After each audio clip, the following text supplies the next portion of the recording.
যখনই আমরা একটা সার্জারির কথা মনে করি তখনই আমাদের মাথায় সে ডাক্তারবাবুদের কথা মাথায় আসে যারা নিজের হাতে স্ক্যালপেল নিয়ে বা ডিফারেন্ট ডিফারেন্ট ইনস্ট্রুমেন্টস নিয়ে কোনো একটা পেশেন্টের উপর অপারেট করছেন। কিন্তু সেই ওটিটা যে ফ্ললেসলি রান করছে কোনো রকম বাধা বিঘ্ন ছাড়াই, এটার পেছনে যাদের একটা গুরুত্বপূর্ণ অবদান থাকে তারা হলেন অপারেশন থিয়েটার টেকনোলজিস্ট। তো এই অপারেশন থিয়েটার টেকনোলজিস্ট কারা, আর তোমরা যারা এই ওটি টেকনিশিয়ান বা টেকনোলজিস্ট হওয়ার কথা ভাবছো বা পরিকল্পনা করছো, তোমরা কিভাবে ওয়েস্ট বেঙ্গলে হতে গেলে জেনপাস এক্সামের থ্রুতে বা সেন্ট্রাল গভর্নমেন্টের কোনো ডিফারেন্ট এক্সামস দিয়ে যদি ডিফারেন্ট ডিফারেন্ট ইনস্টিটিউট থেকে এই ডিগ্রিটা এই কোর্সটা পার্সু করতে চাও, তাহলে কি কি সেই বিষয়গুলো তোমাদের জানা দরকার ডেফিনেটলি স্টেট লেভেলে এবং নেশন লেভেলে, তোমরা আজকের ভিডিও থেকে ডিটেইলে খুব ভালো মতো জানতে পারবে। শেষ পর্যন্ত দেখো, তোমাদের প্রত্যেকটা কোয়ারির সলিউশন এখানে তোমরা পেয়ে যাবে। আর আজকের সব থেকে ইন্টারেস্টিং ব্যাপার হলো, আজকে এই টপিকটাকে কভার করার জন্য আমার সঙ্গে রয়েছেন এক্সপার্ট অ্যাডভাইস প্রোভাইড করার জন্য আইকিউসি মেডিকেল কলেজের associate professor Shamim Parvez sir. Sir thank you so much for joining me, thank you so much for making this time. अपना आपका इतना बिजी शेड्यूल रहता है, उसके बाद भी सर आप जो टाइम निकल पाए हैं आज इस प्रोग्राम के लिए, thank you so much sir for joining. तो सर हम लोग तो बहुत सारा बातचीत करेंगे आज के सेशन में। ओटी टेक्नोलॉजिस्ट कौन होते हैं, उनका क्या रोल्स रहता है, क्या काम करते हैं, सैलरीज कितना मिलता है, डेफिनेटली सबसे इंपॉर्टेंट चीज, हर एक चीज सर हम लोग अनकवर करेंगे आज की इस वीडियो में। लेकिन शुरू करने से पहले थोड़ा शुरू से शुरू करते हैं। आप अगर अपने बारे में थोड़ा एक लिटिल इंट्रोडक्शन दे देते हैं जो व्यूअर्स हैं उनको, तो बहुत बढ़िया होता सर, छोटा सा introduction. Thank you Ashfaq, thank you हमको इनवाइट करने के लिए। So let me introduce myself to all of you guys. Myself Shamim Parvez, basically I am belong from Bihar. I have done my bachelors in operation theatre technologies and also I have done my masters in anaesthesia and operation theatre technology and my batch was 2022 to 2024 and after completion मैंने जब से अपना final किया, मैंने अपना masters complete करा, उसके बाद से एज असिस्टेंट प्रोफेसर मैं यहाँ पे IQCT में डिजिग्नेटेड हूँ। और यहाँ पे एज अ OT टेक्नोलॉजिस्ट मैं यहाँ पे बच्चों को as a clinical as well as academic हम यहाँ पे बच्चों को यहाँ पे गाइड करते हैं यहाँ पे। तो वही हम लोग बात करेंगे कि as a operation theatre technologist हम क्या कर सकते हैं, हमारा रोल क्या होता है डिफरेंट सेक्टर्स में, हॉस्पिटल्स में हम क्या क्या कर सकते हैं, क्लिनिकल में हम क्या कर सकते हैं जहाँ पे सर्जरीज होते हैं, और एज अ क्लिनिकल से मोस्ट जो इम्पोर्टेंट है कि एज अ एकेडमिक में जहाँ पे हम लोग सीखते हैं कि हमें करना क्या है, कैसे करते हैं, वो सब चीज़ हम आज शेयर करेंगे आप लोगों के साथ।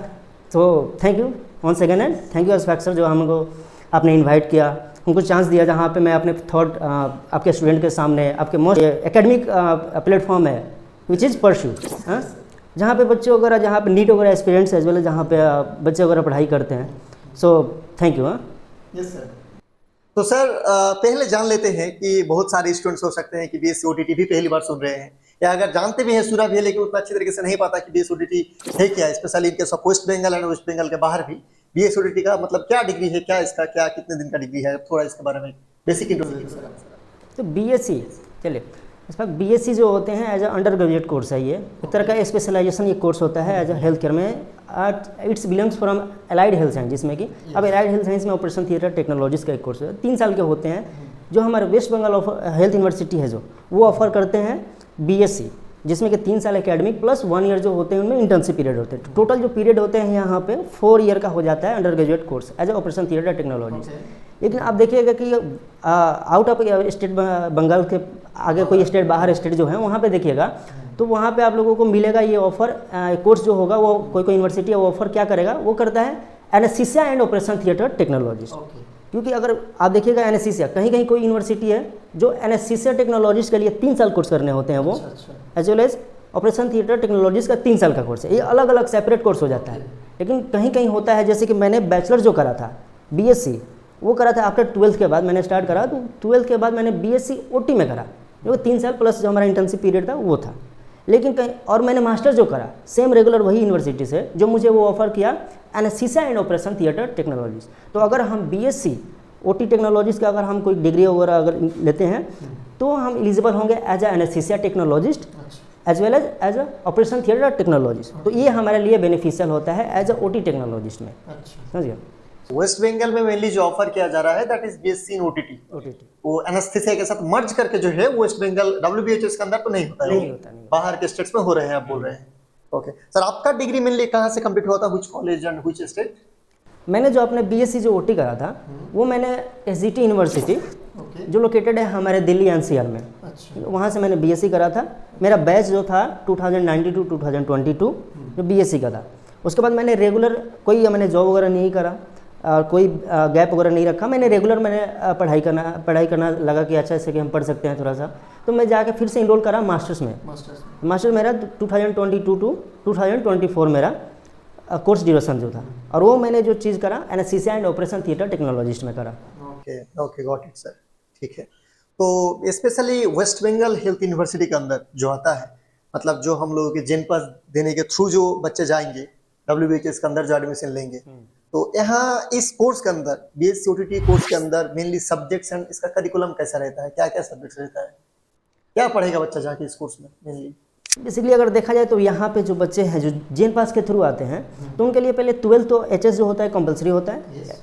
उसके बाद क्या होता है कि यहाँ पे जेन पास जो UG का एंट्रेंस एग्जाम होता है, जो स्टेट फैकल्टी यहाँ पे वेस्ट बंगाल हेल्थ यूनिवर्सिटी जो कराता है, उसको मिनिमम जो क्राइटेरिया होता है इनरोल करने के लिए, वो होता है जेन पास। जेन पास एक बार आप क्लियर हो गए रैंक वगैरह लेके, आप कोई भी रिकॉग्नाइज इंस्टीट्यूट वगैरह कॉलेज वगैरह यूनिवर्सिटीज़ हैं वहाँ पे इनरोल करेंगे, तब जाके आपका 3 साल का जो एकेडमिक पीरियड होगा उसमें फर्स्ट ईयर होंगे, second year and third year. क्योंकि सर मैं आपको बता रहा हूँ कि यहाँ पे 4 सब्जेक्ट्स होते हैं। फर्स्ट ईयर में 4 सब्जेक्ट होंगे, सेकंड ईयर में 4 सब्जेक्ट होंगे, थर्ड ईयर में 4 सब्जेक्ट होंगे। फर्स्ट ईयर में जो सब्जेक्ट्स होते हैं जो बेसिक साइंस 1 फर्स्ट, सेकंड जो हो गया बेसिक नर्सिंग होते हैं, थर्ड वन होता है बेसिक एनेस्थीसिया एंड सर्जरी, जो कि एज ए OT टेक्नोलॉजिस्ट को कंपलसरी है जानना, बेसिक जानेंगे बस, जस्ट बेसिक होता क्या है इंट्रोडक्शंस, ठीक है। एंड 4 सब्जेक्ट जो होते हैं, फोर्थ वन जो होता है आप लोगों का community health and environmental science, ठीक है। ये 4 पेपर हम लोगों को फर्स्ट ईयर में। सेकंड पेपर जो होते हैं हम लोगों का वो सेकंड ईयर में जो 4 पेपर फिर से होते हैं, जिनके बेसिक साइंस 2 होता है। उसके बाद हम लोगों का उन लोगों के स्पेशलाइजेशन पेपर होते हैं, जैसे ऑपरेशन थिएटर साइंस जो होते हैं OT साइंस 1 स्पेशलाइज्ड होते हैं वो लोग उनका, ठीक है। ये कंबाइंड नहीं होता है, और ये जितने भी सब्जेक्ट्स हैं ये लोग यहाँ पे कंबाइंड, वेस्ट बंगाल जो हेल्थ यूनिवर्सिटी है वो ऑफर करता है कंबाइंड के लिए, वो क्रिटिकल केयर के लिए, परफ्यूजन के लिए और OT टेक्नोलॉजी के लिए। लेकिन सेकंड ईयर में उन लोगों का स्पेशलाइजेशन जो होते हैं एज ए OT टेक्नोलॉजिस्ट, उन लोगों का पेपर अलग से होता है। एक पेपर स्पेशलाइजेशन का हो गया, सेकंड वन हो गया बेसिक साइंस 2, थर्ड वन हो गया CSSD, फोर्थ वन हो गया आप लोगों का लेबोरेटरी साइंस, लेबोरेटरी साइंस, जहाँ पे एज ए कि हमें इन्वेस्टिगेट वगैरह करेंगे, जिसमें लाइक CBC वगैरह करते हैं, खून वगैरह चेक वगैरह करते हैं, माइक्रोबायोलॉजी, रेडियोलॉजी वगैरह का कुछ पार्ट वहाँ पे मिलेंगे, जहाँ पे एक्सरे वगैरह बेसिक कि हम एक्सरे कैसे करते हैं, रेडियो का जैसे कि और भी हमारे MRI CT स्कैन्स वगैरह उस सब के बारे में हम पढ़ेंगे। थर्ड ईयर में भी 4 पेपर होते हैं। थर्ड ईयर में ये सब डिपार्टमेंटल अब आएगा डिपार्टमेंटल। फोर्थ ईयर में हमें डिपार्टमेंटल पढ़ना है, हमें एडवांस थोड़ा सा, कि कोई भी जैसे हम सर्जरी करेंगे, ठीक है, अब कोई भी न्यूरो का सर्जरी होगा, कोई भी हमारे गायनी का सर्जरी होगा, ऑर्थो का सर्जरी होगा, वो सब चीज़ हम पढ़ेंगे फोर्थ ईयर में, और उससे रिलेटेड एनेस्थीसिया भी पढ़ेंगे हम, एज सर्जरी भी पढ़ेंगे साथ में और एनेस्थीसिया भी साथ में पढ़ेंगे यहाँ पे। तो ये सब्जेक्ट होते हैं फर्स्ट ईयर में 4, सेकंड ईयर में 4 एंड थर्ड ईयर में 4। उसमें फंडामेंटल्स होंगे, इसमें बेसिक होगा सेकंड ईयर में, थर्ड ईयर में एडवांस पढ़ेंगे applied. Okay, so third year में जाने के बाद थियोरेटिकल नॉलेज जो है बच्चे का कंप्लीट हो गया। अभी फोर्थ ईयर में बच्चे का फिर इंटर्नशिप शुरू होगा, एंड इंटर्नशिप को कंप्लीट करेगा फोर्थ ईयर में, जहाँ इन हैंड एक्सपीरियंस ज़्यादा मिलेगा जी। ओके, एंड इसके साथ साथ सर बहुत सारे कॉलेजेस में तो इंटर्नशिप से पहले भी मतलब जो है प्रैक्टिकल क्लिनिकल चीज़ें शुरू कर देते हैं ना? जी जी बिल्कुल। देखिए, अगर एज ए OT टेक्नोलॉजिस्ट आप कोर्स कर रहे हैं, ठीक है, तो हम लोगों का दिमाग में, या ऐसे हम बोलते हैं ना कि हम जैसे होते हैं कि न्यूटन का लॉ पढ़ लिए, बहुत कुछ हमें 10th में बहुत सारा मैथ का, समझे ना, हम लोगों को भी डाउट था कि मैथ पढ़ते हैं, इतना कुछ हमें सब्जेक्ट्स वगैरह होते हैं, सोशल साइंस वगैरह होते हैं, इन्वायरमेंटल साइंस वगैरह होते हैं, तो उसको एक्चुअली में लगाना कहाँ है, कहाँ पे लगेगा, तो हमें वो थॉट आता है ना कि कहाँ पे क्या करेंगे। लेकिन एज ए OT टेक्नोलॉजिस्ट आप कोर्स अगर परस्यू अगर कर रहे हैं, तो ये आप लोगों को वही पढ़ना है जो आप एज ए प्रैक्टिकली आप लोगों का एज ए प्रोफेशनली आप एज ए OT टेक्नोलॉजिस्ट आप काम करेंगे। तो आपको ये नहीं सोचना पड़ेगा बाद में कि एज ए OT टेक्नोलॉजिस्ट हमने क्या पढ़ा था और क्या कर रहे हैं, ऐसा कुछ नहीं है। आप जो पढ़ेंगे, जो थ्योरेटिक पढ़ेंगे, वही चीज़ आप लोगों को हैंड्स ऑन प्रैक्टिस और प्रैक्टिकल में आपको करना पड़ेगा। तो कुछ ज़्यादा नहीं पढ़ना है, जो आपका रोल है एज ए OT टेक्नोलॉजिस्ट, हमें सर्जरी कैसे होता है, क्या करना है, उसके बारे में पढ़ेंगे। एनेस्थीसिया क्या होता है, एनेस्थीसिया मतलब कि सर्जरी से पहले कोई पेशेंट को सुने होंगे गांव में बोलते हैं लाइक अनकॉन्शियस, जिसको हम बोलते हैं, जिसको फुली बेहोश करते हैं, कि पहले फुली बेहोश करेंगे। कहीं सर्जरी वगैरह करना है तो एनेस्थीसिया, उसका जो पेनलेस वगैरह जो फील्ड वगैरह होते हैं जहाँ पे सर्जरी अचीव करना है, जहाँ पे अगर इंसिजन वगैरह देने हैं, तो उसको उस एरिया को पर्टिकुलर जो होते हैं उसको पेनलेस वगैरह करना है, ताकि पेशेंट वगैरह कंफर्ट वगैरह हो, कोऑपरेट करे सर्जन से, तो उस टाइप की हम फंडामेंटल जितने भी बेसिक नॉलेज है और एडवांस नॉलेज, तो वही सब थ्योरी पढ़ेंगे और प्रैक्टिकल में भी पढ़ेंगे। और वही चीज़ साथ साथ अगर हम 2 आवर्स का पर डे अगर थ्योरी का क्लास हम पढ़ रहे हैं, तो 2 आवर्स का हम लोगों के साथ साथ वहाँ का प्रैक्टिकल भी हम लोगों को करना मैंडेटरी होता है। क्योंकि अगर हम जो थ्योरी पढ़ रहे हैं, अगर हम 4 दिन के बाद या 5 दिन के बाद अगर हम प्रैक्टिकल वगैरह करें, तो शायद पता चले कि हम थ्योरी भूल जाएँ, फिर से रिपीट करें। तो आप थ्योरी पढ़ रहे हैं, थ्योरी के साथ साथ वही चीज़ आप सर्जरी पढ़ लिए, कोई से भी टाइप का सर्जरी पढ़ लिए, तो थ्योरी पढ़ लिए, जान लीजिए क्या क्या होता है, उसके बाद उसके वही सर्जरी के बारे में प्रैक्टिकली देखेंगे कि कैसे होता है, वो सब क्या कर रहे हैं। सो जब एक स्टूडेंट इतना सारा थ्योरी पढ़ने के बाद इतना सारा प्रैक्टिकल कर रहे हैं, क्लिनिकली प्रैक्टिस शुरू हो जा रहा है उनका, इंटर्नशिप तो ऑफिशियल नहीं, लेकिन इंटर्नशिप के तरीके से उनका मतलब इन हैंड एक्सपीरियंस ऑब्जर्वेशन शुरू हो जा रहा है फर्स्ट ईयर से। तो बेसिकली एक बच्चा जो फर्स्ट ईयर पे गया, सेकंड एकदम नई होके गया फर्स्ट ईयर पे, फर्स्ट ईयर कंप्लीट किया, सेकंड ईयर कंप्लीट किया, थर्ड ईयर कंप्लीट किया, सो बेसिकली क्या क्या स्किल्स है जो लर्न कर लेते हैं थर्ड ईयर कंप्लीट होते वक्त, जब फोर्थ ईयर में इंटर्नशिप पे जाकर वो रिस्पॉन्सिबिलिटी से काम करता है अपना, सो क्या क्या स्किल्स उनका अंदर डेवलप हो जाता है?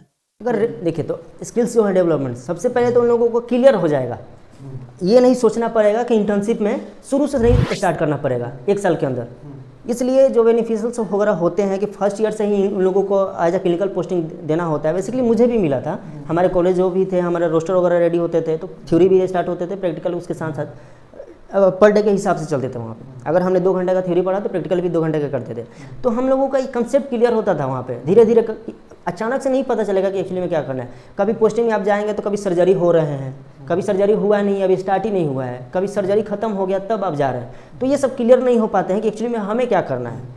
तो इसीलिए बच्चों को जो हम प्रैक्टिकली नॉलेज के लिए हम भेजते हैं कि जहाँ पे सर्जरीज वगैरह देखेंगे, एनेस्थीसिया साइट वगैरह देखेंगे, तो इसलिए उन लोगों को इसलिए भेजते हैं कि लास्ट में उन लोगों को इंटर्नशिप पर टाइम में ये नहीं करना, ये नहीं क्वेश्चन हो उन लोगों के माइंड में कि हम लोगों का रोल क्या है, करना क्या है। इसीलिए उन लोगों को भेजने के लिए ज़रूरत होता है।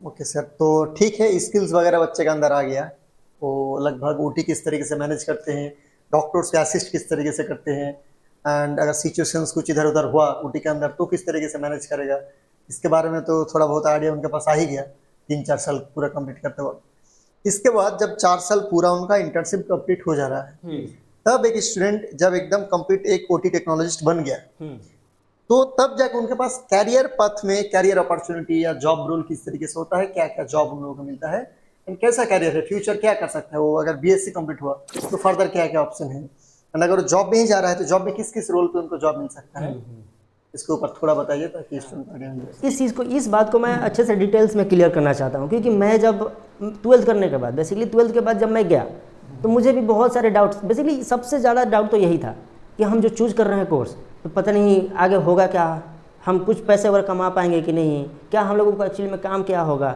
ज़िंदगी भर एक ही चीज़ को सर्जरी में जाकर सर्जरी देखेंगे, सर्जरी कराएंगे, फिर चले आएंगे, यही थोड़ा लगा कि पूरा ज़िंदगी भर एक ही काम करेंगे क्या।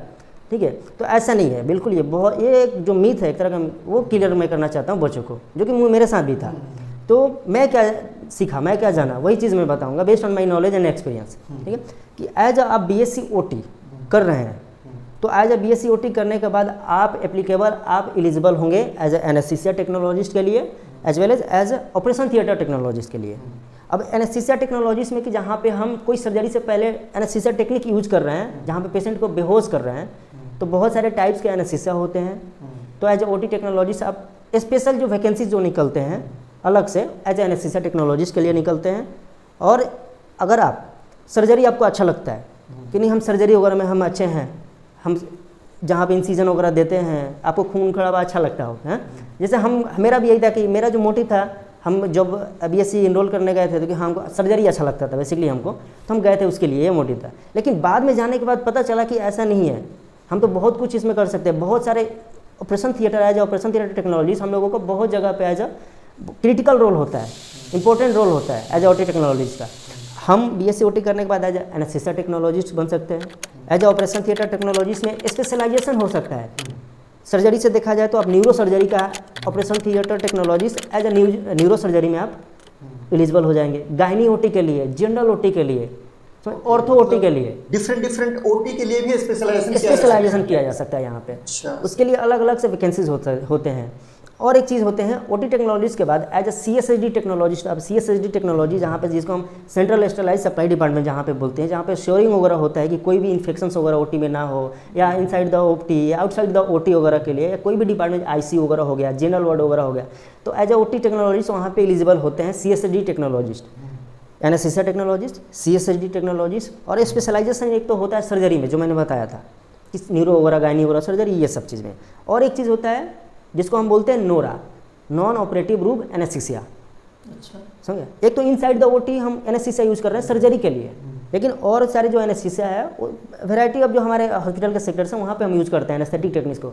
वो हो गया जैसे कि आप रेडियोलॉजिकल डिपार्टमेंट्स होते हैं जहाँ पे हम CT स्कैन्स, MRI, एक्सरे वगैरह करते हैं, तो वहाँ पे कोई पेशेंट्स वगैरह आते हैं जो कि नॉन कोऑपरेटिव वगैरह होते हैं। कोई बच्चा वगैरह को जैसे फोबिया वगैरह हो, कोई छोटा बच्चा पीडियाट्रिक पेशेंट वगैरह है, कोऑपरेट नहीं कर रहा है, तो वहाँ पे हम एनेस्थेटिक टेक्निक यूज करते हैं पेशेंट को थोड़ा सा अनकॉन्शियस करने के लिए, बेसिकली कि जो कोऑपरेट कर सके।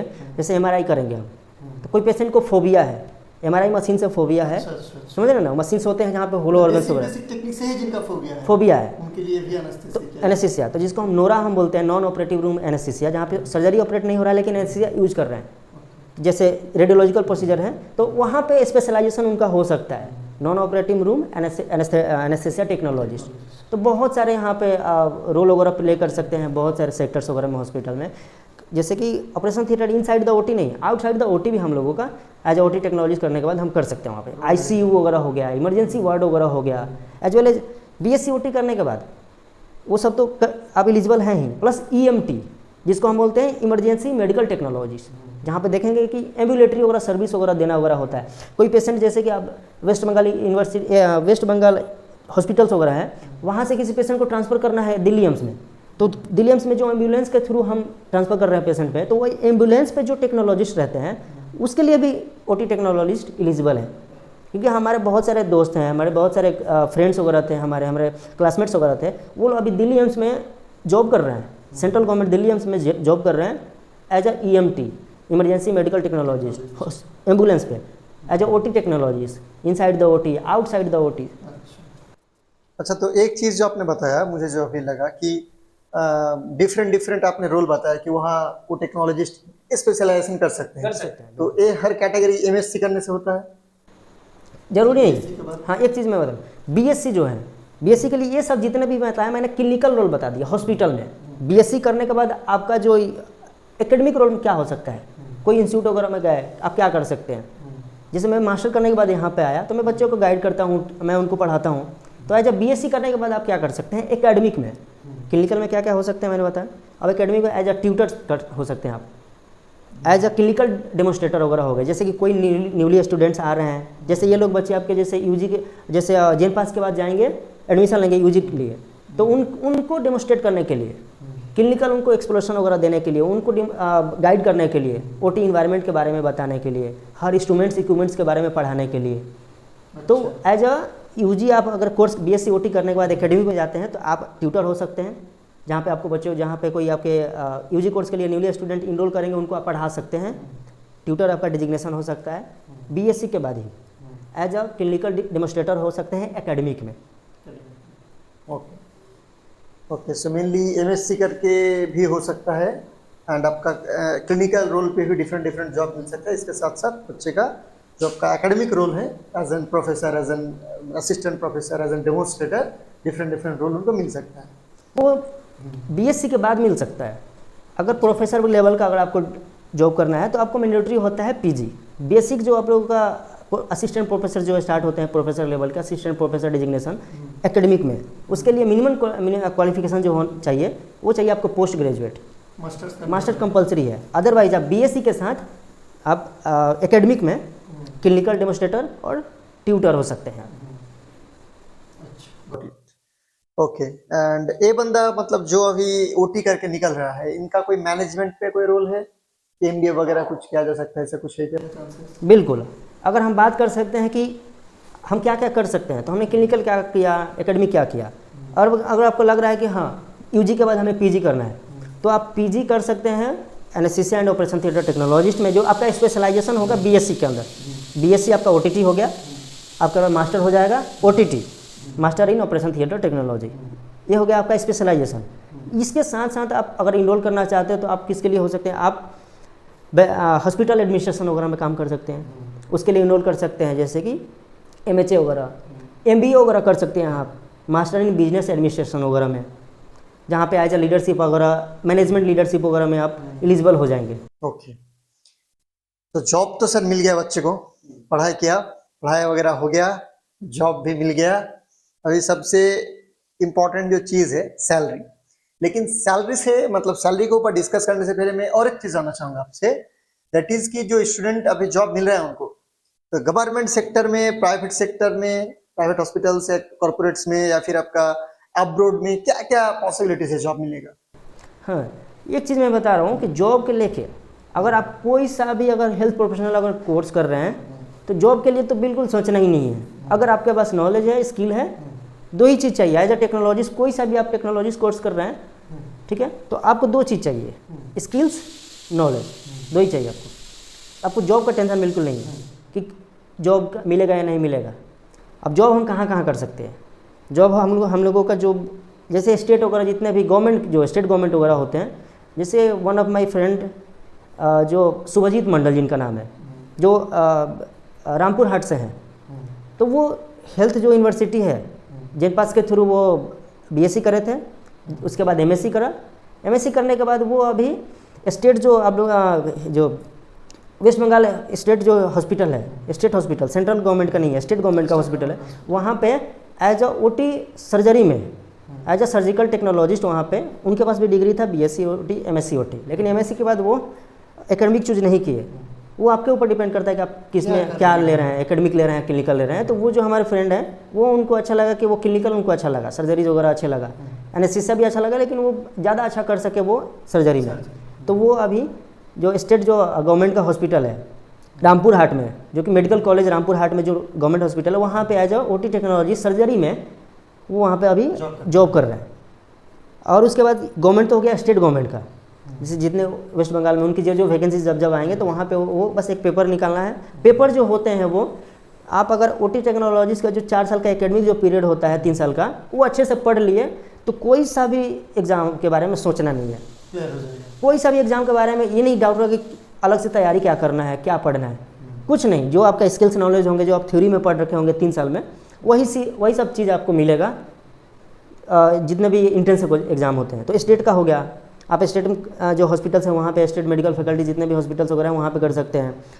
सेंट्रल गवर्नमेंट के जैसे एम्स वगैरह हो गया, पीजीआई वगैरह जितने भी हो गए वहाँ पे आप कर सकते हैं। पीजीआई पोस्ट ग्रेजुएट इंस्टीट्यूट जो भी होते हैं वहाँ पे आप कर सकते हैं।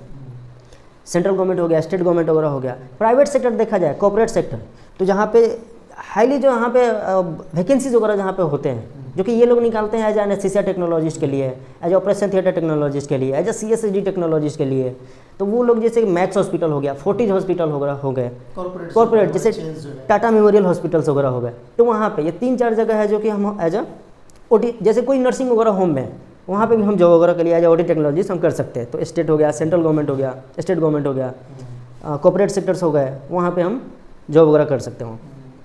सैलरी को लेकर अगर देखा जाए, सैलरी के अगर बारे में अगर हम बात करेंगे तो जो मिनिमम जो सैलरी वगैरह होते हैं यहाँ पे, जैसे कि कॉर्पोरेट में, तो जैसे मैंने सबसे मेन जो प्रायोरिटी मैं दूंगा वो दूंगा मैं आपका स्किल और नॉलेज के बारे में, ठीक है, क्योंकि ये टोटली आपसे थ्योरी जो होगा, क्या आप पढ़े हैं थ्योरी, वो आपको क्वेश्चन वगैरह ऐसा नहीं करेंगे जैसे हम थ्योरी एग्जाम वगैरह देते हैं। आपके बस क्रिटिकल थिंकिंग क्या है, आपका बेसिक जो कोर सब्जेक्ट जो हैं आप लोगों का, इंस्ट्रूमेंट्स के बारे में, इक्विपमेंट्स के बारे में, हैंडलिंग के बारे में, उसके एनेस्थेटिक टेक्निक उसके बारे में कितना आपको नॉलेज है, वही सब बेसिक क्वेश्चंस वगैरह होते हैं। अगर आपका वो सब बेसिक जो क्लियर है तो जो सैलरी वगैरह होते हैं मिनिमम जो स्टार्ट होगा 25,000 से स्टार्ट होते हैं। मिनिमम मैंने 25,000 देखा है। कॉर्पोरेट का बात कर रहे हैं आप या गवर्नमेंट? एक कॉर्पोरेट का बात कर रहा हूँ मैं, कॉर्पोरेट जैसे टाटा, फोर्टिज, मैक्स वगैरह के लिए मिनिमम। अगर उसके बाद मिनिमम के बाद अगर 1-2 साल के बाद एक्सपीरियंस वगैरह हो गया, 1-2 साल एक्सपीरियंस हो गया, सीनियर टेक्नोलॉजिस्ट हो गए और कॉर्पोरेट में जाएंगे तो it will be more than 5 to 10,000। जैसे कि आप 25 पे लगे हैं, 1-2 साल का एक्सपीरियंस वगैरह हो गया तो आप चले जाएंगे जैसे 35,000, 40,000 पे 1-2 साल के अंदर।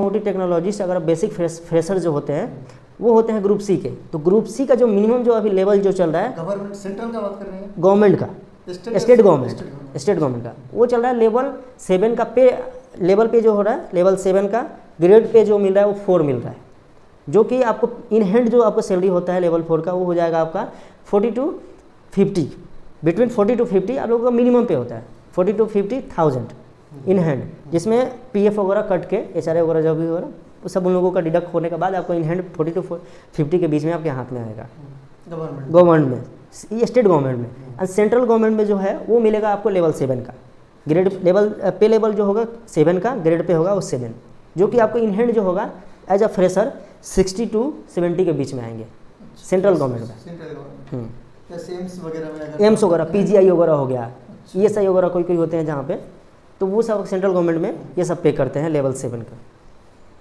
अच्छा, तो लगभग सैलरी वगैरह सब कुछ कवर किए हम लोग। एक चीज मतलब आपके बात से जो मतलब मैं अभी बोलना चाहूंगा जो व्यूअर्स है, जो स्पेशली स्टूडेंट्स हैं उनको, कि जैसे जो आप जो कर रहे हो ना, आपके साथ जब आप मतलब एडमिशन ले रहे हो कॉलेज में, आपके साथ आपका और भी 30-40 बैचमेट्स रहेंगे, लेकिन everyone will not equally successful after completion of your course. The main fact is the skill and the knowledge you are gaining throughout your course. बहुत ही सबसे ज्यादा जो क्रूशियल बात सर के साथ बात करते, मतलब जो मुझे जो रियलाइज किया मैंने, कि एक बच्चा है जो शायद जॉबलेस भी रह सकता है अगर उसको कुछ आता ही नहीं है, जॉबलेस रहने का भी चांसेस है। एक बच्चा है कोई 25 का जॉब खोल रहा है, एक बच्चा है जो कि सेंट्रल में जॉब खोल दिया तो 60 का जॉब खोल रहा है। ठीक है, तो कंप्लीटली डिपेंड करेगा कि आप कितना समझदारी से अपने जॉब हंट कर रहे हैं, आप कितना समझदारी से अपने जो through out the course knowledge को सीरियसली ले रहे हैं, प्रैक्टिकली स्किल्स को, इन हैंड स्किल्स को आप प्रैक्टिस करने के थ्रू आप सीख रहे हैं। तो ये सबसे ज्यादा जो है इंपॉर्टेंट चीज है, मतलब इंपॉर्टेंस रखता है। ये बहुत बड़ी बात बोल दी आपने कि मतलब मेनली बच्चे का डेडिकेशन, इंटेंशन क्या है, वो कितना बढ़िया तरीके से काम को सीखना चाहता है, वो सीखेगा तो करेगा। ठीक ठाक तरीके से जिसको काम आ गया हो वो सैलरी भी उनको मिल ही जाएगा, वो जगह भी पहुंच जाएगा। सोचना ही नहीं है सैलरी के बारे में, बस स्किल्स अपना दो, अपना कॉन्फिडेंस, स्किल, नॉलेज, बस 3-4 चीज़ हैं, बस उसको अपने एकदम उस पाथवे पर चलो एकदम एज ओटी टेक्नोलॉजीज आप प्रोफेशनलिस्ट। तो सर यहाँ बच्चे को जिनको मोटिवेशन मिलने का ज़रूरत है, जो मोटिवेशन ढूंढ रहा है, इन बातों से मोटिवेशन भी मिल गए होंगे उन लोगों को, क्योंकि सर आपने जो बात अभी बोले हैं उनको कि अगर सेल्फ विलिंग है, अगर इच्छा है मन के अंदर करने का, तो वो बच्चा कर जाएगा। बिल्कुल। सो मैं और एक चीज़ यहाँ लास्ट में बोलना चाहूँगा सभी के लिए कि ओटी थिएटर टेक्नोलॉजीज जो है, इनमें आप डॉक्टर के साथ कंधे में कंधे मिला के काम करोगे। ठीक है, डॉक्टर एक ऑपरेट कर रहे हैं कुछ पेशेंट्स के ऊपर, आप एग्जैक्टली उसके असिस्ट कर रहे हैं, एग्जैक्टली वहाँ एनेस्थेसिया का डोज मेंटेन कर रहे हैं, ऑक्सीजन का सैचुरेशन मेंटेन कर रहे हैं। तो lots of parameters are there, जो कि जो वाइटल्स जो है पेशेंट का, वो आप कॉन्स्टेंटली मॉनिटर कर रहे हैं, जो डॉक्टर नहीं कर पाएगा। डॉक्टर तो खुद बिजी है कुछ ऑपरेटिंग में, तो बाकी पेशेंट्स का कैसे सस्टेन कर रहा है पेशेंट, ऑपरेशन के थ्रू वो किस तरीके से उस प्रोसेस के थ्रू जा रहा है, उसका बॉडी किस तरीके से रिएक्ट कर रहा है ऑपरेशन के ऊपर, हर एक चीज को, हर एक वाइटल्स को मतलब रियल टाइम मॉनिटर करने का जो काम है, जो कि बहुत रिस्पॉन्सिबल एक काम है, वो आपके ऊपर रहेगा। तो जो भी जिनका इच्छा है, आप अगर डेडिकेटेड हो इस प्रोफाइल से कि हाँ मैं इस लेवल का डेडिकेशन से काम सीखने के लिए तैयार हूँ, ठीक है, मैं सिखाने के लिए तैयार हूँ, तभी जाके भाई चूज करो, बहुत बेहतरीन तरीके से पढ़ाई करो, डेफिनेटली ग्रोथ तो मिलेगा, एज सर सेड ग्रोथ तो मिलेगा है। तो so now we will wind up this session है। सो आप लोग अगर कुछ भी डाउट्स रहता है, कुछ भी क्वारीज रहता है, जरूर रीच आउट कीजिए। ठीक है, व्हाट्सएप के थ्रू कमेंट बॉक्स पे कमेंट कीजिए, definitely we will get back to you. And sir ने बहुत सारा इंसाइटफुल डेटा शेयर किया, thank you so much sir, thank you so much once again. And definitely sir का जो बात एकदम रियल लाइफ एक्सपीरियंस, खुद के एक्सपीरियंस से सर शेयर किए हर एक चीज। ठीक है, सो आई होप आप लोगों को बहुत ज्यादा हेल्प करेगा हर एक लाइन एंड हर एक थिंग, मतलब जो भी सर ने बताया हर एक चीज। तो आप उसी तरीके से सीरियस लीजिए चीजों को, एंड सीरियस तरीके से मेहनत कीजिए, एंड सोच के समझ के कोर्स सिलेक्ट कीजिए। अगर ओटी टेक्नोलॉजी आपको रियली फैसिनेट करता है, डेफिनेटली आप ओटी टेक्नोलॉजी के लिए जाइए, इस कोर्स को ऑप्ट कीजिए, and different rules will be there, आपने ऑलरेडी सुना है अगर वीडियो देखे होंगे तो। एंड डेफिनेटली इस तरीके का और भी अमेजिंग कंटेंट के लिए चैनल को सब्सक्राइब कर दीजिए। Thank you so much guys, take care, bye.